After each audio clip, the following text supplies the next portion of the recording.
The issue of reporting has never been, fair to us as Fulanis. The issue of profiling, we have been profiled, and it has been circulated, and circulation of every news actually depends on journalists. Like other speakers have said, all ethnic groups have criminals, but these criminals have never been addressed by the specific name of their ethnicity or ethnic groups. But Fulanis have been singled out of the 500 ethnic groups that comprised Nigeria to be named Fulani herdsmen, Fulani killers, Fulani terrorists. This high-profile criminality of kidnapping, cattle wrestling, is an alien culture to us. We have never been known with this. It was highly organized, mobilized, imported, and pushed to us. And we have been forcefully,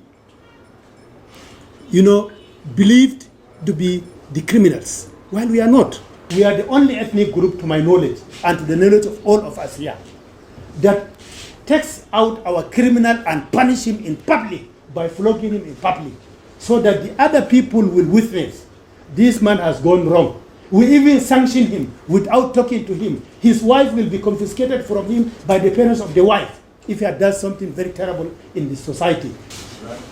Our major problem, I must say, is actually with the issue of reporting. The issue of reporting has never been,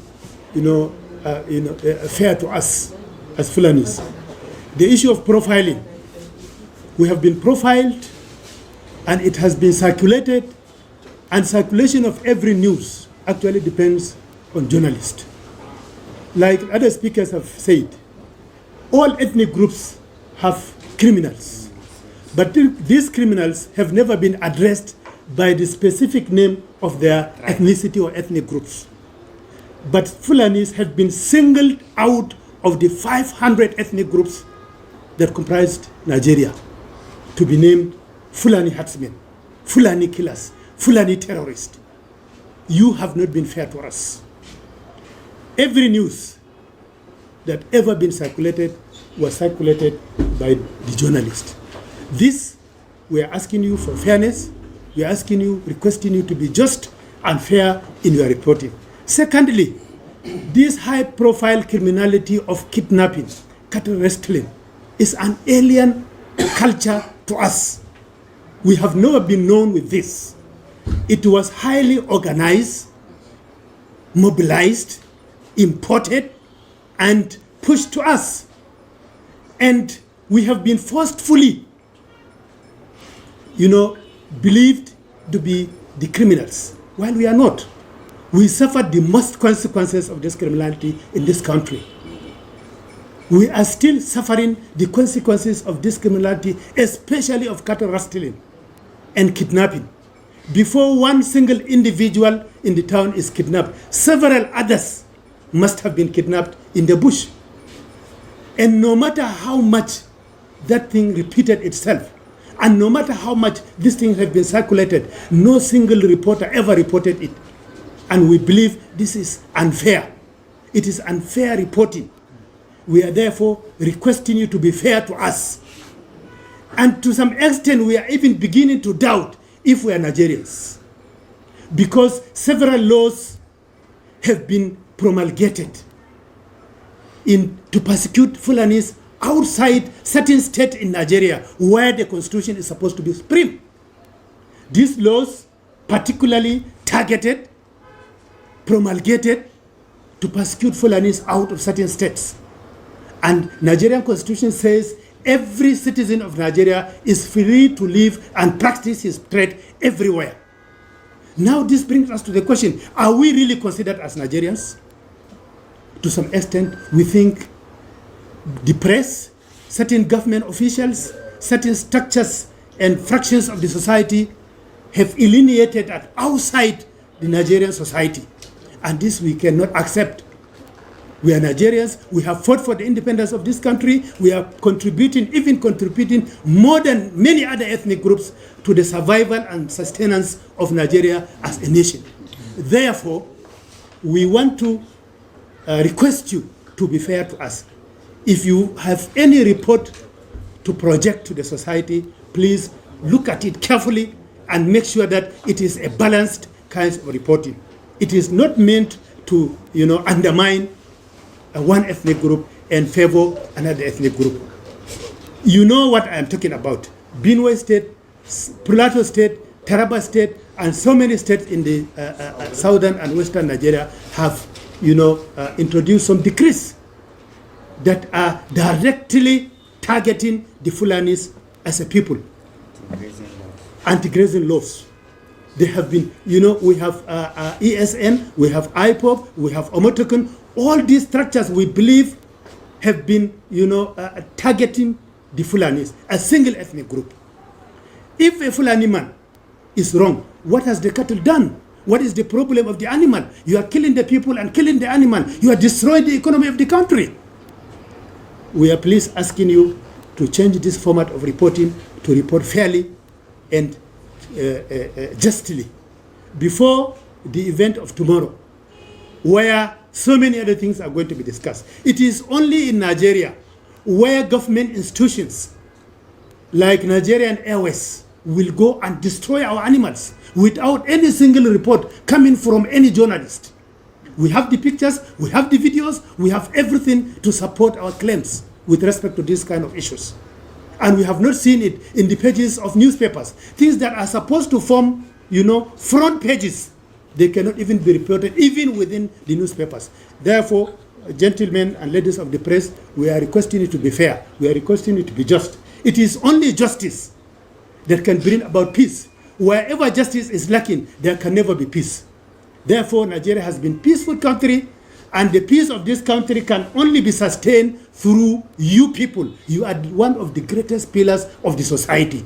People need information to take decisions. Decision is very important, but information is the most fundamental, a weapon for somebody to be guided to take decision. And you have been misleading people in terms of taking decision with respect to some of this unfair reporting. Therefore, we are appealing to you to be just and fair to us. Thank you very much and welcome to this thing. I tell you that the Fulanis, as a group and as a traditional people, we have our own formats of punishment and reward, structurally and inherently built into our own system and culture. However, because of the high profile with which this thing is being operated, it grew out of control. It grew out of control of the traditional mechanism of punishment and reward, because so many other things, so many other factors have overtaken our own system of traditional punishment and reward. Now, you find out there are a lot of other sophisticated, groups and individuals that are behind this kind of criminalities that are being supposedly perpetrated by the Fulanis. Imagine how many hundreds of millions that have been collected as ransom from people that were kidnapped. How many hundreds and millions of cattle that have been rusted. Have you ever witnessed one estate, one house, or one plot that have been purchased or developed by these Fulani people who are being arrested on daily basis and have been confessed collecting these several millions of naira? They have not bought a single cow. They have not bought a single house. They have not invested this money anywhere. And you cannot see this money anywhere. Because these things we know and we believe there are other high-profile individuals behind this. I said these things have been manipulated and imported and imposed on us. We know. We have been interviewing some of this. When they interview us, I will say directly, the security agencies, if they arrest a kidnapper, they have never asked him who gave you this gun. The Fulanis do not manufacture guns. We do not sell guns. We do not have dealers or manufacturing companies of guns. Why are these people getting these sophisticated weapons? Nobody ever asked. The question stopped at a kidnapper has been arrested, he has been, discovered with guns. Where are these guns coming from? There is no single Ruger that manufacture even a single gun. We should be asking questions beyond a kidnapper has been arrested and money ransom have been paid. It should go beyond this. The trace of these suppliers of these guns, the people collecting this money, millions, should have been asked so that discovery should be made and it will be made public. But it has always been stopped at this particular criminal being arrested. The sources of supply of these guns must have been unraveled since the start of kidnapping. This is one big question that is yet to be answered by any one of us or any one of you or any other person in the fraction of the society. This is the first part of the question that I want to answer. But if these criminalities were within the traditional Fulani system, we are the only ethnic group, to my knowledge, and to the knowledge of all of us here, that takes out our criminal and punish him in public by flogging him in public, so that the other people will witness this man has gone wrong. We even sanction him without talking to him. His wife will be confiscated from him by the parents of the wife if he had done something very terrible in the society. The culture of the Fulani has this practice today and till tomorrow. But because of the sophistication of this kind of criminality that is being perpetrated, imported and imposed, we cannot longer, impose this kind of punishment. This is for now my answer. Yes, we are also victims of criminality. You might have heard from the news so many times when you hear of banditry. You must also hear of cattle being rustled. Who are the sole owners of the cattle in this country? 98% of the cattle in this country are owned by the Fulanis, the pastoralists. Today we have lost nearly 5 million cows as a result of banditry and cattle rustling in the country. So a lot of families, millions of our members have been rendered poor because cow is the only source of the livelihood they have. So many families today, they are poor because of cattle rustling. So many families today, they are poor because of kidnapping. Because before you kidnap one personality in the city, hundreds of our members are kidnapped on a daily basis. But it's an unheard story. You don't hear it. Or even some of you, even if you know it, some deliberately don't report it because the media houses will believe out to prepare the pastoralists for genocide for their own personal reason. We don't know why. But we always say we are at the receiving end of this crisis. We are not spared by farmer-herder conflict. A lot of our members have lost their fortune and lives as a result of farmer-herder conflict. A lot of them have lost their only source of livelihood as a result of cattle rustling. A lot of them are victims of kidnapping today. Prominent personalities, just the recent Dr. Abarchi, who was just released from captivity. By mere looking at her, she's a hardcore Fulani with fair in conflation with her Fulani traditional marks. But was she spared by the kidnappers? No.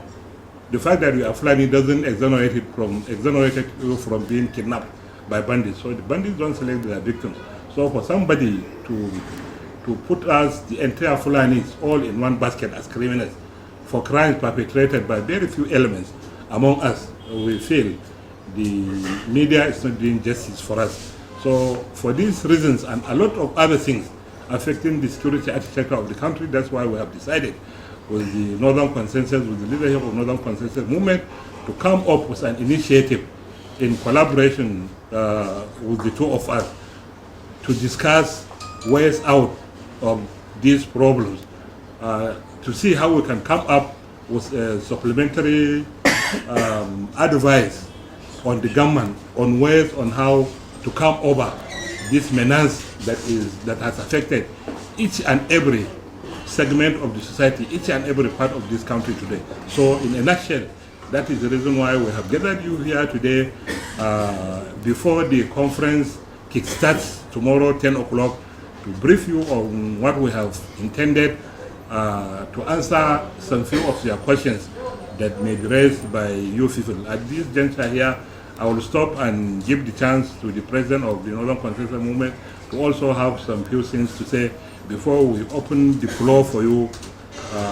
Raise questions, we answer them. Thank you very much. Well, thank you very much, Dr. About. There is a profiling of a particular ethnic tribe in Nigeria, and this tribe is so large that profiling the entirety of the tribe, we find it to be very, very dangerous. The Northern Consensus Movement went into research for about 7 months, and our discovery shows us that there are over 40 million Fulanis in Nigeria out of the 210 supposedly number of or population of Nigerians. And if you have a single tribe that have over 14 million people, and then you have over 556 dialects in Nigeria, it means the possibility of that tribe being the single largest tribe in Nigeria is there. And if you are profiling the entirety of these people as criminals, we think is not right. And our research has showed us that it is very, very wrong doing so. We discovered that less than 1% of the total population of this Fulanis are the ones that are involved in this thing. And if you are now putting it on all, we feel is very, very wrong. Hence the reason why we had to collaborate with Mietala Cattle Breeders Association of Nigeria, because it is the mother umbrella of all Fulani associations in Nigeria as far as Nigeria is concerned. So this Mietala is structured to the lowest of the lowest as far as the Fulani clan are concerned, and no Fulani man that does not know the existence of Mietala. Hence, like I said, the reason for our coming together to work as a team towards finding a lasting solution. We've reached out to all those that we think needed to be reached out. We've invited all those that we think needed to be invited. We've also tried to put together people that will speak about on various issues concerning the pastoralism and the Fulbe in Nigeria. And also, whether we like it or not, I think to an extent that there's some level of unfairness to this particular tribe. You find out that wherever there's a disaster or wherever there's an issue of losses and things like that, there's always an intervention for other people or other tribes or other community in Nigeria. But this particular tribe has never enjoyed anything that they would come up and say, okay, we've been recognized by the people or the government that we are also citizens, we also have rights, just like other citizens have rights. So we are entitled to whatever any other Nigerian is entitled to.